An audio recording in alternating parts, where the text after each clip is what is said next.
கொடுத்த பணத்தை திரும்ப பெற வெறும் 6 வாரங்கள் மட்டும் இந்த தீபத்தை ஏற்றினால் போதும். இந்த வழிபாட்டிற்கு நமக்கு ஒரு வெள்ளை துணி வேண்டும். அடுத்ததாக சிறிது மஞ்சள் வேண்டும். அடுத்ததாக மிகவும் முக்கியமான ஒன்று எலுமிச்சம் பழ எண்ணெய் வேண்டும். இதை ஆங்கிலத்தில் லெமன் எசென்சியல் ஆயில் என்று கூறுவோம். இது பரவலாக ஆன்லைன் ஷாப்பிங்கில் கிடைக்கும். அடுத்ததாக தீபம் ஏற்றுவதற்கு பஞ்சத்திரி வேண்டும். இப்பொழுது ஒரு வெள்ளை துணியை எடுத்துக் கொள்ளுங்கள். ஒரு சிறிய கிண்ணத்தில் மஞ்சளை போட்டு அதில் சிறிதளவு தண்ணீரை ஊற்றி உங்களுடைய மோதிர விரலால் அந்த மஞ்சளை தொட்டு வெள்ளை துணியில் யார் உங்களுக்கு எவ்வளவு பணம் தர வேண்டுமோ அந்த விவரத்தை எழுத வேண்டும்.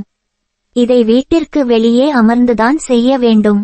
ஏனென்றால் வீட்டிற்கு வெளியே பஞ்சபூதங்களை விரைவிலேயே ஈர்க்க முடியும் என்பதால் தான். இவ்வாறு எழுதி முடித்துவிட்டு சிறிது நேரம் அப்படியே வைத்து விடுங்கள்.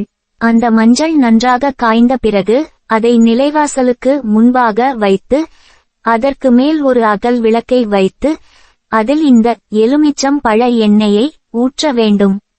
பிறகு பஞ்சத்திரியை போட்டு தீபம் ஏற்றி விரைவிலேயே கொடுத்த பணம் திரும்ப வர வேண்டும் என்ற வேண்டுதலை வைக்க வேண்டும். இந்த தீபமானது வடக்கு அல்லது கிழக்கு பார்த்தவாறு எரியலாம். அதேபோல் இந்த தீபம் அரை மணி நேரம் எரிந்தால் போதும். பிறகு அந்த தீபம் தானாகவே மலை ஏற வேண்டும். இவ்வாறு தீபம் மலையேறிய பிறகு அந்த விளக்கையும் வெள்ளை துணியையும் எடுத்து வீட்டிற்குள் வந்து வைத்து விட வேண்டும்.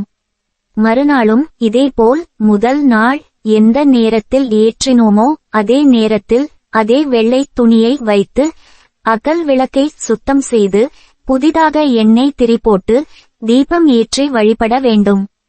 இப்படி தொடர்ச்சியாக 6 வாரங்கள் செய்துவர இந்த பஞ்சபூதத்தின் உதவியாலும் பிரபஞ்சத்தின் உதவியாலும் நம்மிடம் யார் பணம் வாங்கினார்களோ அவர்களின் மனம் மாறி விரைவிலேயே அந்த பணத்தை திரும்ப வந்து கொடுத்து விடுவார்கள்.